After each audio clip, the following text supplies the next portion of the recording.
can also ask in German. With this, I'll hand over to the Director General for the opening remarks and welcoming our guests.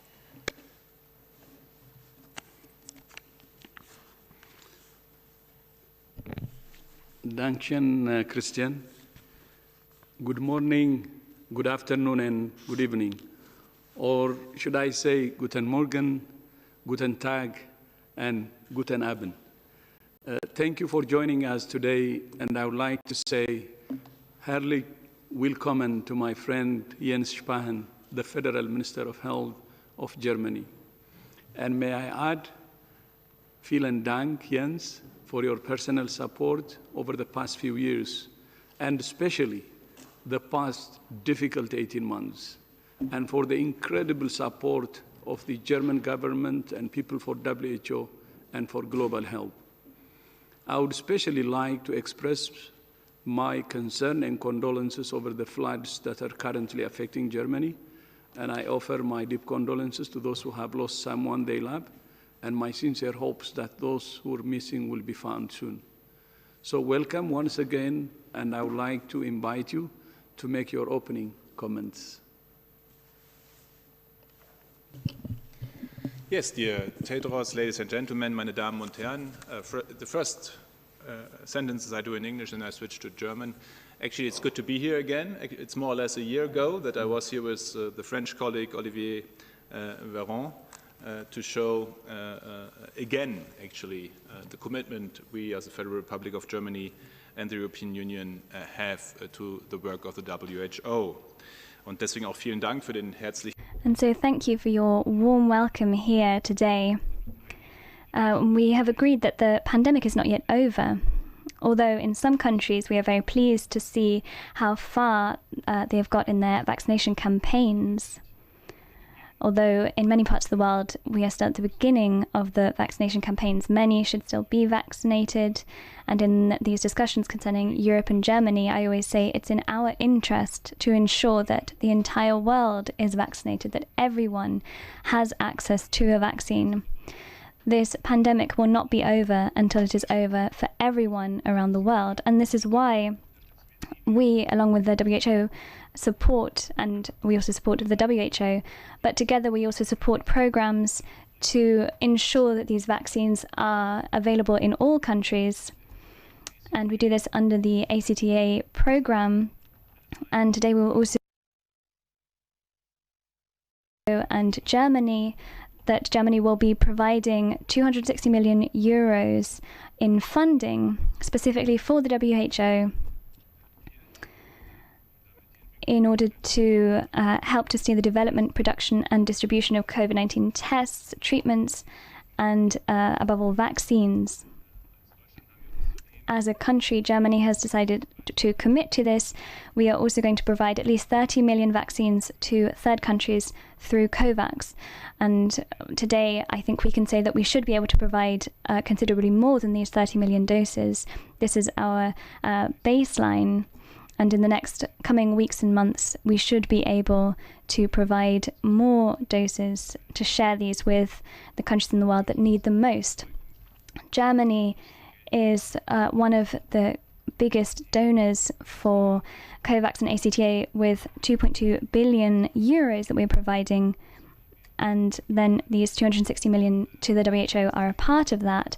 This also demonstrates that Germany takes its commitments and its job very seriously in fighting international crises. However, it also demonstrates that we see the WHO as taking a leading role in international health politics, and above all, that we give it a leading role in fighting global health crises. Only with a strong WHO will we be able to overcome the COVID pandemic. Only with a strong WHO will we be able to overcome future crises. And for this reason, Germany is a committed and currently the biggest donor in 2020-2021 for the WHO. Almost $1 billion were provided in 2020-2021 from the German government for the WHO in their work. And thus we are currently the biggest donor, but for me, I find this, I'm very pleased with this, but I also want to encourage all other member states. The WHO can only be as good as we allow it to be as the member states in providing funding, including their resources, their financial resources, in order to ensure that the WHO is able to cope with all the tasks that it is given during the pandemic and beyond, that if it is able to meet all these expectations, it also needs the financial means. And so I would also like to encourage all other member states to ensure that we have sustainable, not just in this moment of crisis, but that we have ongoing funding for the WHO. Another lesson we can learn from the crisis is that this cooperation can and should be even closer, particularly in times of pandemics. We are also drawing up a pandemic contract, which will be discussed in a working group here today. And what's very important to me here is that we need more commitment, including in the international agreements, the international health regulations. These have been in existence for several years, but previously they have not been binding because there was also no means for following up on this, for seeing how well the member states met these or followed these regulations, and therefore it's very important for cooperation to be very close, both to be able to follow up on these international health regulations, but also if there should be an outbreak and a crisis, that we should be able to act.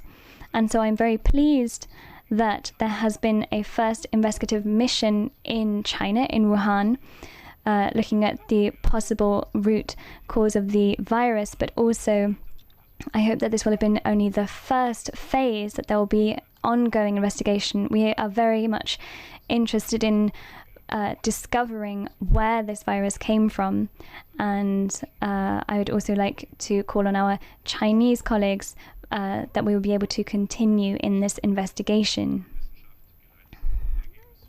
to lead to scientific results. So to sum up, ladies and gentlemen, COVID-19 has demonstrated to us that a virus can only be fought internationally and together, and this is what the WHO stands for, and so do we as Germany, along with our EU partners and all other countries around the world. We are all committed to the World Health Organization and to making it even stronger in the coming years. Thank you.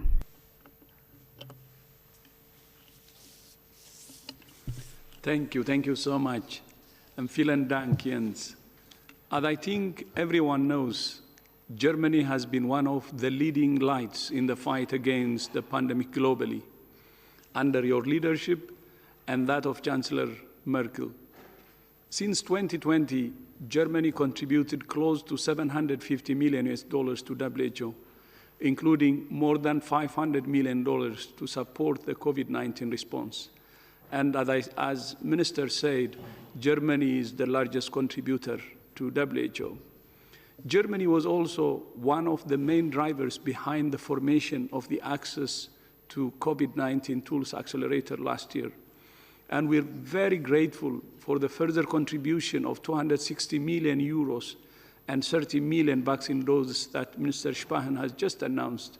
We'll be signing the agreement under the WHO Strategic Preparedness and Response Plan after today's press conference. This support comes at a critical time, with cases and deaths increasing globally. So thank you so much again, Minister Spahn. Vielen Dank. As you know, the WHO Emergency Committee met yesterday and will publish its statement shortly. And I would like to thank Professor Didier Houssin, the chair of the committee, for his leadership and for joining us today. The committee has expressed concern that the pandemic is being mischaracterized as coming to an end when it's nowhere near finished. It has also warned about the strong likelihood for the emergence and global spread of new and possibly more dangerous variants of concern that may be even more challenging to control. The committee also expressed deep concern about the level of funding for WHO Strategic Preparedness and Response Plan for COVID-19, which constrains WHO's ability to coordinate the global response to the pandemic, particularly in terms of having the flexibility we need to move at the speed this virus moves. And the committee has called on all countries to support WHO's call to vaccinate at least 10% of the population of every country by the end of September. These donations announced by Germany today are another step towards reaching those targets. So my heartfelt thanks to Germany and vielen Dank again. But what I find even more encouraging is not just Germany's short-term support, but it is long-term vision. Together, we will end this pandemic, but our horizon must be further, and our ambition must be higher as we work together to prevent, detect, and respond rapidly to future outbreaks with pandemic potential. One of the clear lessons of this pandemic is that the world needs a strong and sustainably resourced WHO at the center of the global health architecture. Germany has been a driving force in advocating for a stronger WHO, but also in making it happen. You have truly walked the talk. And there is a big difference now between your visit last June and this time, almost a year. I also welcome Germany's support for the idea of an international pandemic treaty. Today, a working group of WHO member states is meeting to consider this idea and others to strengthen global health security. If the world continues down the same road, it will continue heading towards the same destination, which is an unsafe world, and another devastating pandemic is inevitable. We need a new approach and a new way of doing things. A treaty would provide a platform for closer international cooperation on preparedness, detection, and response. One key area in which improved cooperation is needed is in the way information about emerging pathogens and outbreaks is collected, analyzed, and disseminated. In May, Minister Spahn joined me to announce the creation of a new WHO hub for pandemic and epidemic intelligence in Berlin, which will open in September of this year. This new initiative will mark a step change in harnessing the power of modern technologies to give all countries the information they need more, better, faster, to keep their people safe. So thank you once again, Mr. Spahn. We're in a critical moment, not just in terms of this pandemic, but in terms of the future of global health security. Germany's support and collaboration is incredibly valuable. Thank you and vielen Dank. Before we move to questions, I would like to invite Professor Houssin to make a few remarks about the outcomes of yesterday's emergency committee. Professor Houssin, you have the floor. Merci, Monsieur le Directeur. Thank you, Director General. Minister, dear colleagues, ladies and gentlemen, it's true that the situation today, as it has been evaluated by the Emergency Committee, is not good. The recent trends are of concern. 18 months after the public health emergency was declared, we are still running to catch up with the virus, and the virus is still running after us. And if we want to maintain a global approach, when we're dealing with a global phenomenon, it's difficult to overcome all these difficulties. It's true that the evolution of the virus and the differences between the member states are a source of difficulty. I'd like to thank the Secretariat of WHO for the quality of information that we received in the Emergency Committee. And I would also like to thank the members of the Emergency Committee for the recommendations that they were able to make today. The recommendations are twofold. There are recommendations, first of all, to the Secretariat of the World Health Organization. It is clear that the technical expertise and recognized leadership of WHO is of utmost importance when dealing with this type of phenomenon. There is only one World Health Organization, and it is an entity which has a vision of the world and the necessary political strength to make a certain number of decisions. We have to make sure that WHO keeps informing on the evolution of the situation and constantly update on the evolution of the pandemic. The two recommendations that have been made by the Emergency Committee to WHO are to continue to tirelessly advocate for fair access to vaccines and fair distribution around the world by encouraging local production, sharing of doses, and freeing intellectual property rights, as well as the transfer of technology, increasing production capacities, and, of course, necessary funding to implement all these measures. It's also essential to be extremely cautious. We should not be tempted to undertake any measures that could increase inequity. I'm referring, for example, to the decision made by some countries to promote a booster dose, a third dose of the vaccine, and when in fact there's no scientific data that justifies that for the moment if you look at the situation from a global point of view. The second recommendation of WHO is to guide the member states through the complexities of public health measures based on scientific evidence. It is clear that WHO can make a lot of clarifications in a complex situation. There are also recommendations to the member states. Of course, their main responsibility is towards their own population. But when we are dealing with an event like this, and here I'm mainly thinking about the governments of the member states, they also have a global responsibility. And I think that the Minister of Germany has expressed that very clearly a few moments ago. The main recommendation, therefore, that we've made to member states is to acknowledge that access to vaccines and public health measures to maintain social distancing should be taken very seriously. Now, I won't go into the details of the recommendations, but the main recommendations are to continue to use science to implement public health and evidence-based measures in the member states, and to avoid mass gatherings, organized mass gatherings based on a risk analysis. If these events are to be organized, it should be done so with all the necessary security measures. The second recommendation is to support WHO in its call for at least 10% of the population of the member states all around the world to have access to vaccination by September 2021. Thank you very much for your attention. Thank you, Professor. Thank you, Professor, for your leadership. And now back to you, Christian. Thank you very much, all. With this, we open the floor to questions, and of course, I would like to invite questions to our special guest here today. First, and I see first here on Andreas Rinke from Reuters, please. Please unmute yourself. Thank you. Andreas Rinke from Reuters.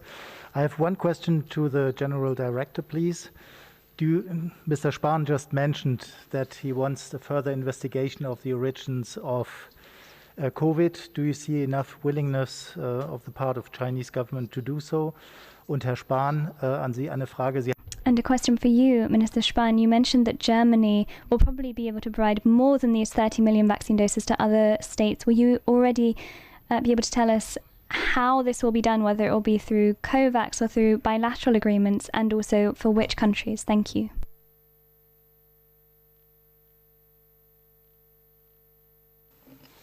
Okay, thank you. On the, I think the question to me is the origins.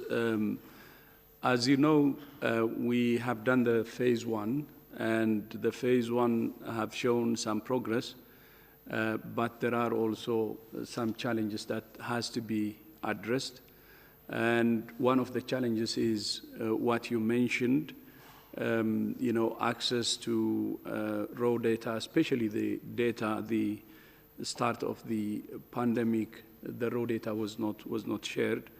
And now we have designed the second phase of the study. And we are asking, actually, China to be transparent, open, and cooperate, especially on the information raw data that we asked for at the early days of the pandemic.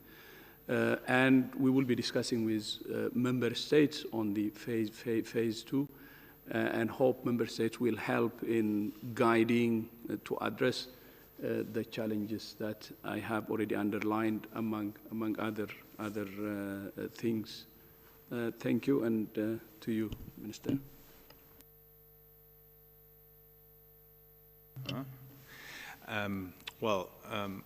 Actually, in general, there are 3 lines we are working on. First one is short-term, to actually give doses that are not needed for our national campaign to COVAX. That's actually the way we prefer for most of the donations we do through COVAX, and some bilateral donations in addition, which might be around 20% of the whole quantity. These are mostly focused to the Western Balkans, to the Eastern Partnership like Ukraine, Namibia, and other countries actually we are in talks with, but 80% at least will go through COVAX. That's the commitment we made, and that will remain.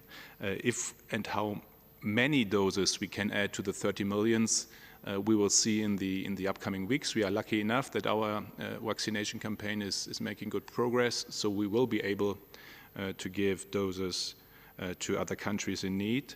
Actually, our approach from the very beginning was we will bet on different horses, as I always said it, because no one of us knew actually which vaccine will really make it to approval. So we have contracts through the European Union with many of the different sellers, producers of vaccines. So actually there will be a surplus, and that one we want to share with the world. First step is 30 million. How many more, I can't tell you yet, but I'm very sure it will be more. Second line is the financial contribution we give to COVAX, the additional, or the 2.2 billion and 260 million as we will sign today to WHO of it. And the third one is the cooperation. That's more medium and long-term commitment. It's the cooperation with states, especially in Africa, that want to build up production capacities on their own. 99% of the vaccines used in Africa for all different diseases are not produced in Africa. And so we want to support, in good cooperation with companies like BioNTech or CureVac from Germany, we want to support other countries to build up production capacities, but obviously that is something for the mid and long term. Thank you both very much. Next question goes to Corinne Gretler from Bloomberg. Corinne, please unmute yourself. Hi, thanks for taking my question. I also have a question about the origin study, one for Mr. Tedros and one for Mr. Spahn. Is the lack of the raw data the biggest issue that's kind of hampering moving forward with the origin study? What are the other challenges? Yeah, and basically, you know, you say you're discussing this with member states and asking China to be transparent. Sometimes, I guess, you know, it feels a little bit like the momentum has lost steam and maybe fizzling out. I just kind of want to see, you know, what your take is on that, Mr. Spahn.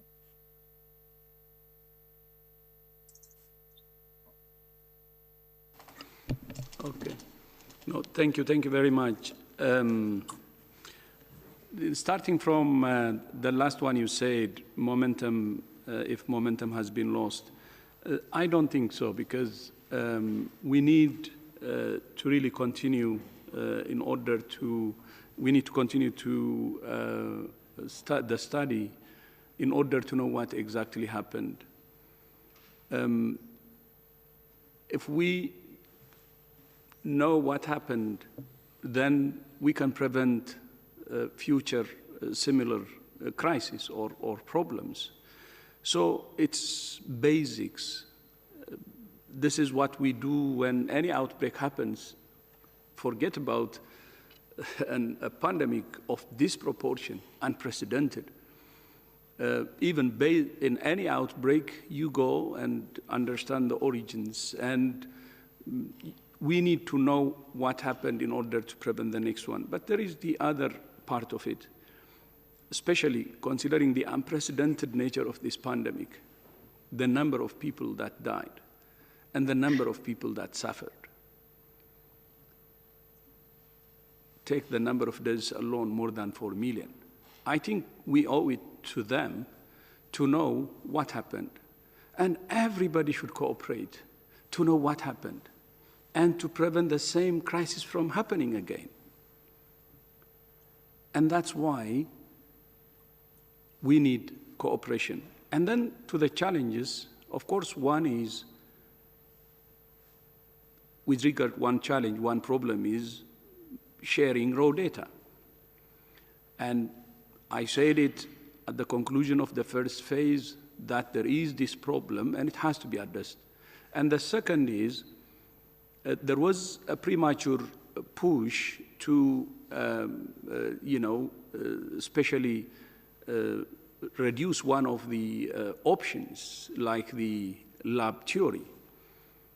As you know, I was a lab technician myself. I'm an immunologist, and I have worked in the lab. And lab accidents happen. It's common. I have seen it happening, and I myself had errors. So it can happen.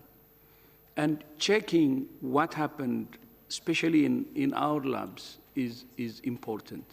And we need information, direct information on what the situation of these labs was before and at the start of the pandemic. Then if we get full information, we can exclude that. So one of the challenges, again, is, a challenge of access and also transparency with regard to the hypotheses that are put. So I hope, because of these two things, there will be better cooperation. The two things I said, one, knowing, understanding what happened can help us to prevent the problem from happening in the future. But second, I think we owe it to the millions who suffered and to the millions who died really to understand what happened. And I hope there will be better cooperation. And we have continued the engagement with China and also with member states. And there will be a better cooperation to get into the bottom of what happened. Minister? Well, first of all, I absolutely agree with what was just said. 2 days ago, in a discussion in Frankfurt, the city of Frankfurt, a 7-year-old girl actually asked me, where did it come from? And I could not give her a final answer. And I think we just need to know where it came from. Of course, we all have theories, and the one of that there is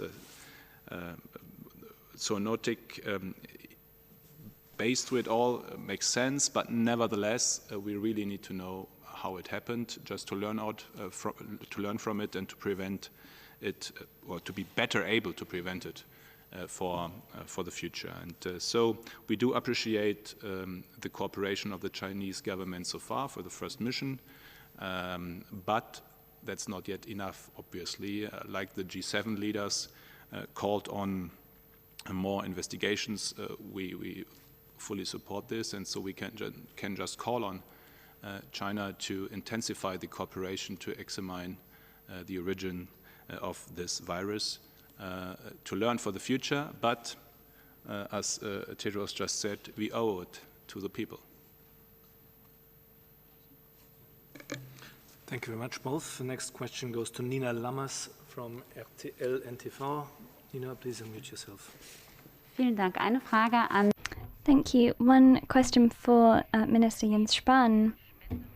Besides the donations of funding and vaccines, there is a third way we could support poor countries, which is with the patent rights for the vaccines, if these are waived for the moment. The WHO has already supported this a few times. Germany seems reluctant at the moment, and now we've heard from Foreign Minister Heiko Maas, who travelled to the US a couple of days ago.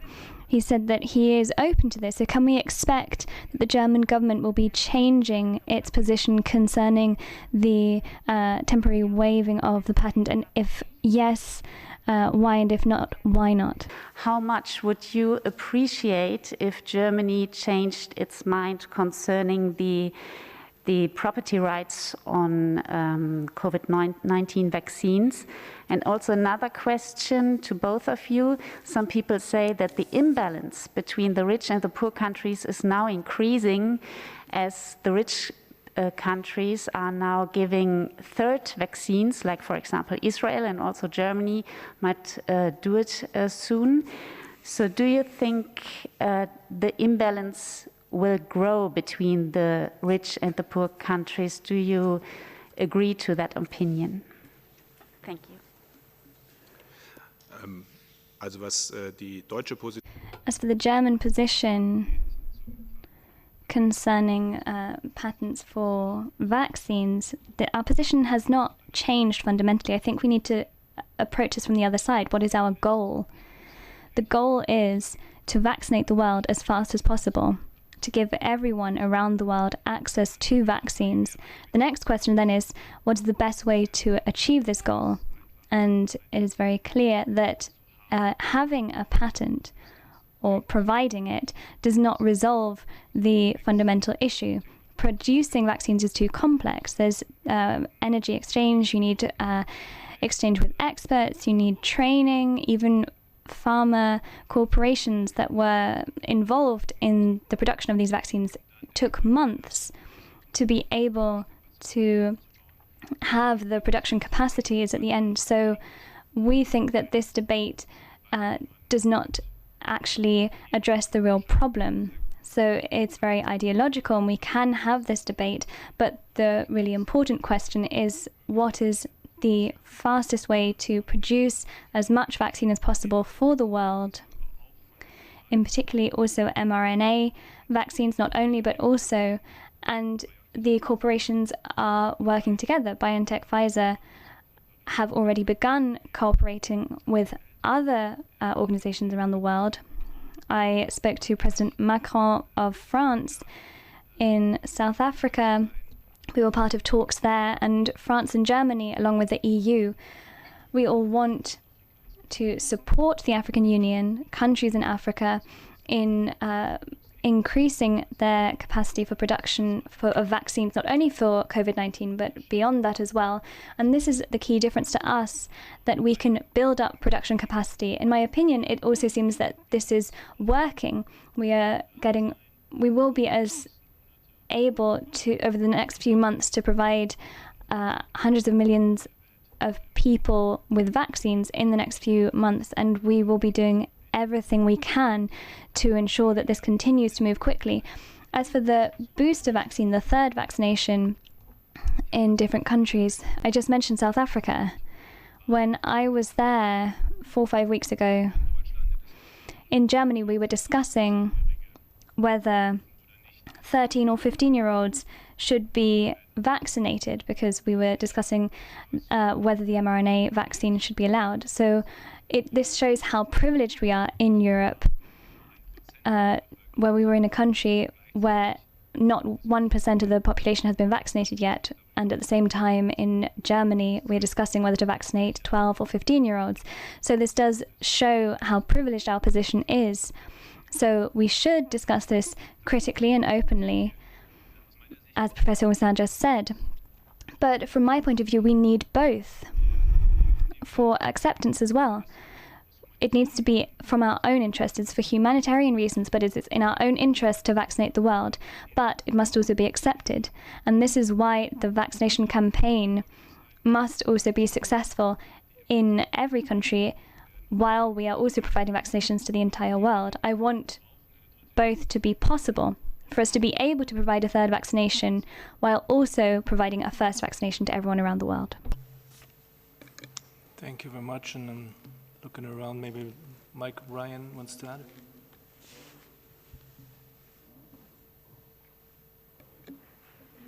Me then. Okay. No, thank you.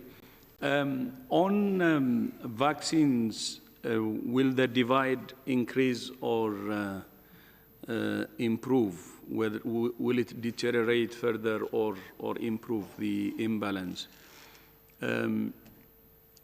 My answer is it's in our hands. If we commit to sharing and the targets we have already set, the 10% by September, 40% by December, and the 70%, we believe that especially those countries who have access to vaccines and who have the manufacturing capacity or who have the economic capacity, I think can support in making it happen. So the imbalance can be reversed. We have the tools and we know how to address this problem, so we can address it. It's in our hands. But for this to happen, there should be a real commitment, especially from G20 countries or G20 plus, because most of the capacity is in those countries. Then going to the IP, on the IP, as you know, especially at the start, what we were advocating for was increasing the production and fair distribution.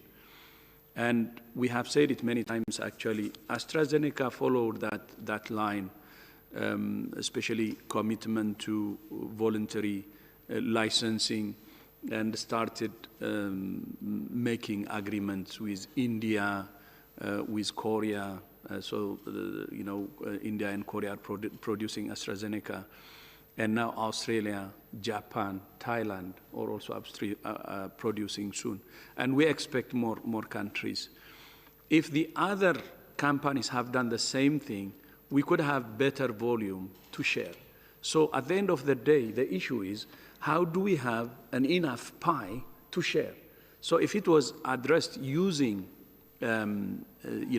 voluntary licensing, or the hub we used, the patent hub, if they contributed their technology to that hub and then production increased and we have better pie to share, there was no need even to raise the IP if there was enough to share. The problem now is, after pushing in that direction, there was no response except from one company, basically. And because of that, there is a problem now. There is a market failure. There is a market failure. So when there is a market failure, there should be someone who should intervene to address it. So those who will intervene to address it will be those who have the capacity in manufacturing capacity, or those who have the multinational companies.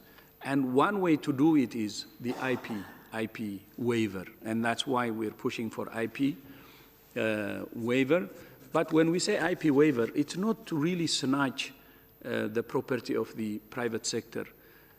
As WHO, we really appreciate the private sector for what they have done. It's a historic record to have a vaccine in less than a year, and they have to be appreciated. And at the same time, not only appreciation, when we ask for IP waiver, the proposal from WHO is the high-income countries can take or can give some incentives to those companies as part of their stimulus package. So that could really help them, to address any financial losses that they may have. So the incentive could be one. On the other hand, the companies have social responsibility as well, because this pandemic is unprecedented. And it has happened almost after 100 years.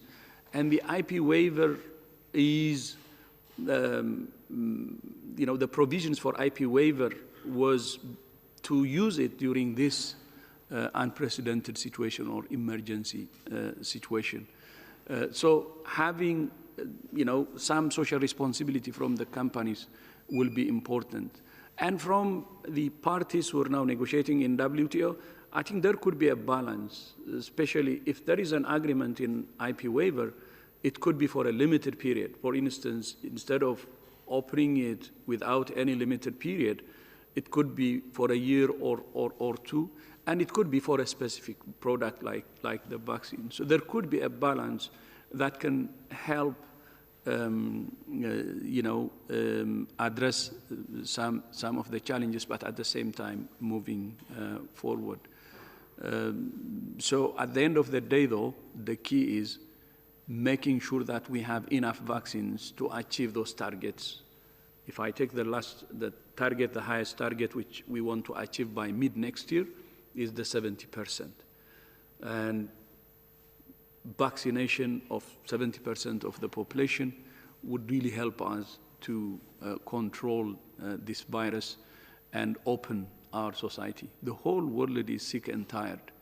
And I think we need to really have a commitment to that 70%, so we have enough vaccination to open up the world and we have our lives and livelihoods back. Thank you, Christian. Mike? Okay. Thank you, Wolf.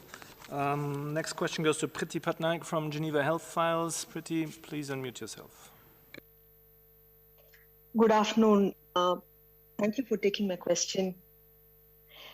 This is for the Minister. It follows up on the previous question. The leadership of Germany in global health and specifically at WHO is acknowledged. But how do you reconcile the position of Germany, in opposition to the TRIPS waiver?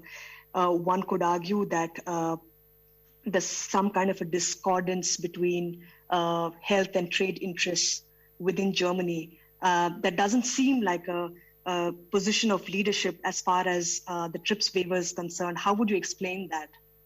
Thank you.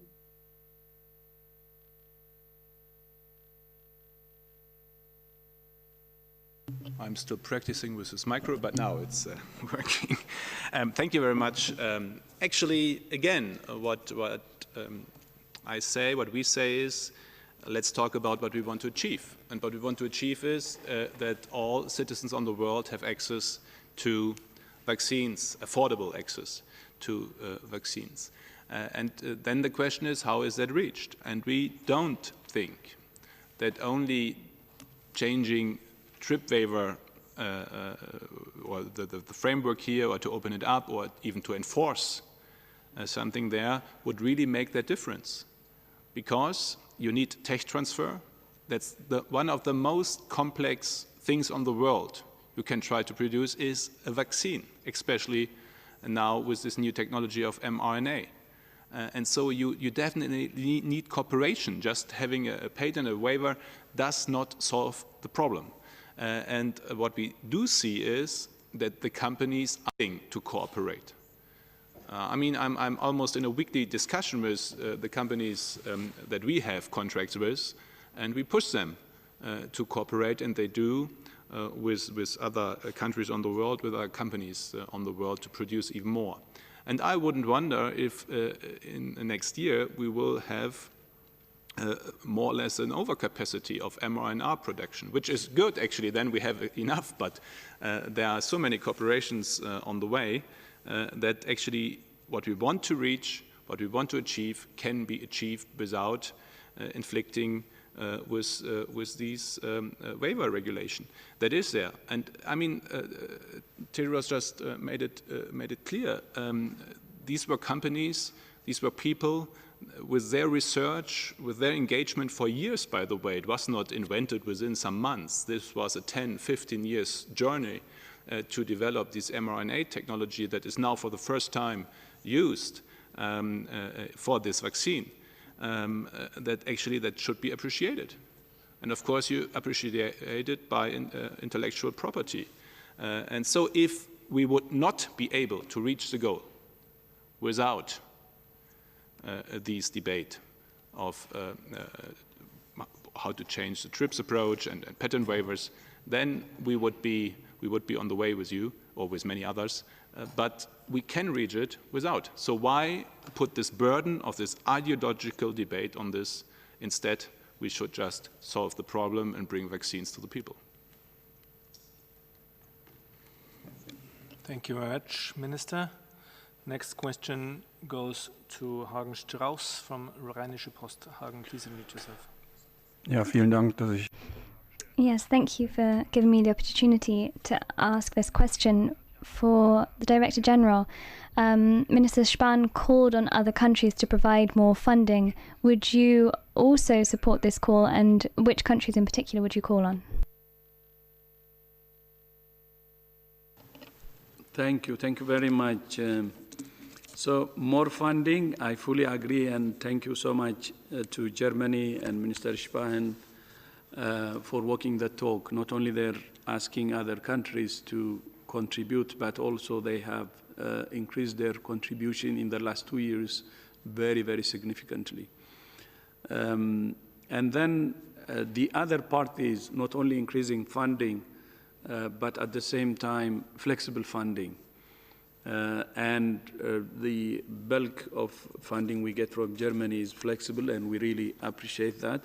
So when we ask for funding, it has to be more, but at the same time flexible. Then on which countries? We're asking actually all countries to contribute. As you know, we have a working group now composed of member states. It's chaired by a German colleague,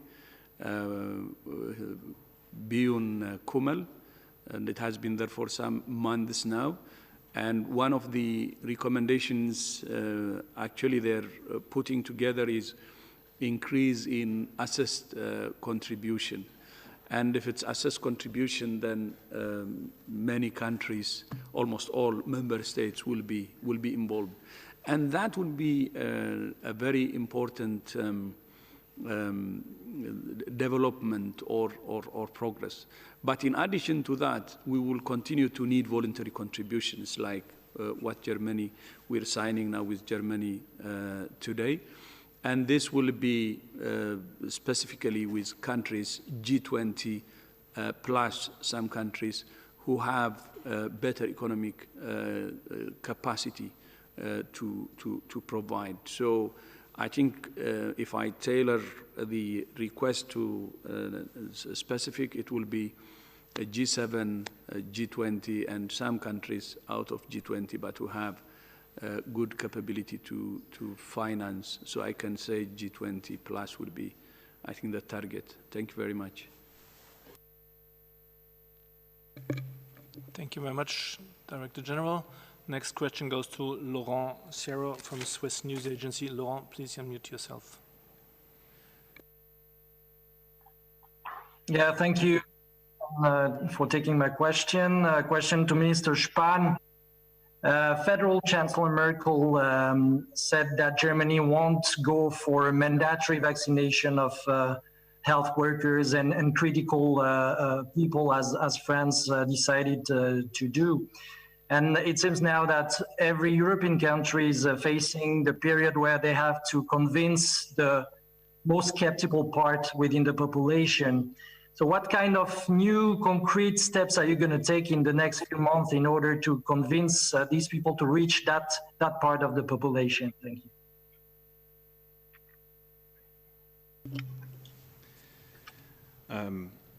Das stimmt, das ist eine Situation.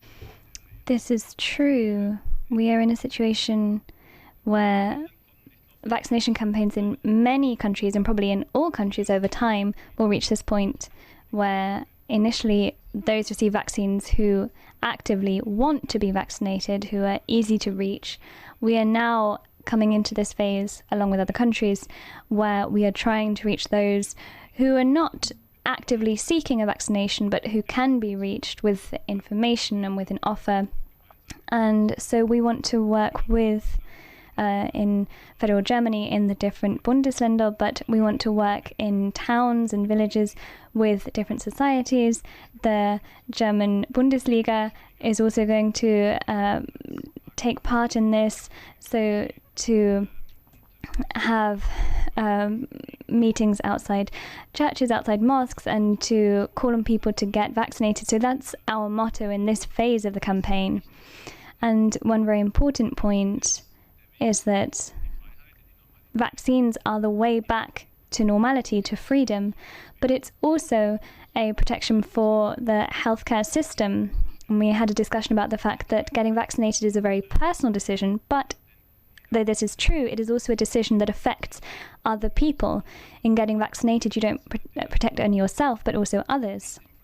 And anyone who chooses not to get vaccinated and runs the risk of falling ill, potentially very seriously, in the end, that will then affect the doctors and nurses who have to take care of them. And so the question of whether to get vaccinated is indeed a personal decision, but is also one that will always affect other people. And that is something that we are trying to make very clear in our campaign now. Herzlichen Dank. Thank you very much, Minister Spahn. With this, we reached the end of our press briefing.